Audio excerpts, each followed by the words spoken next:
Biggs left everything there.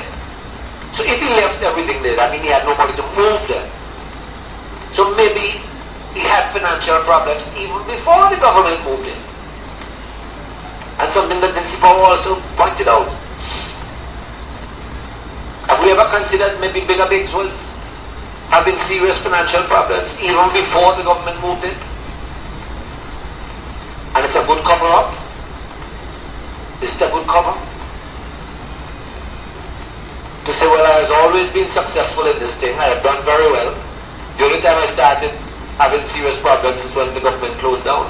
But is that so? Could we look closer at Yambu and see what was going on there? Why was that closed? And since then we have heard of chicken and everything else and so on. So a fella can talk and talk and talk and talk. You know, sometimes the best thing to do is just allow a fella to ramble and ramble and ramble and ramble and ramble. Sometimes months, days, weeks, years. Let them talk. But his new mantra now on this thing is the corruption of the Bower Bridge. And that is what caused his demise at Ramka. And the government come and close him down. Nothing like that. Nothing like that. He bought the lands. He has legal title to it. A man leave the truck there, and I see him commenting, oh, the truck, no gone, they take out the windshield, the windows and the building. There's a fellow who owned these assets, you know. Government didn't take possession of these assets, you know. Bigger Biggs was so happy, he abandoned everything and left them there. Now shouldn't we be asking questions as to why? You just leave everything there. Truck rotten down, whatever equipment you have, this, that, or I mean, that is a very fierce environment there, you know. Things rotten there easily if you don't take care of them and wash them and oil them easily, quickly. You will sit down and watch all these things you had there just disappear. Just leave them there, abandon them, the grass, go over them.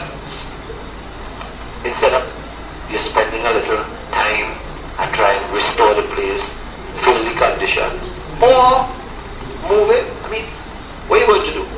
If eventually you go to court, what are you going to show as evidence? The pictures that you have 5 years later? Huh? That you left them there, they exposed. Government shouldn't protect them then. All government did was revoke your mining license. It didn't acquire your assets. Government didn't put a stop on your assets to say you can't touch them, you can't move them. You gotta put them in a safe place in Yambu. So you can speak on this matter and continue to speak the way you speak here. I see all the advice being given to you.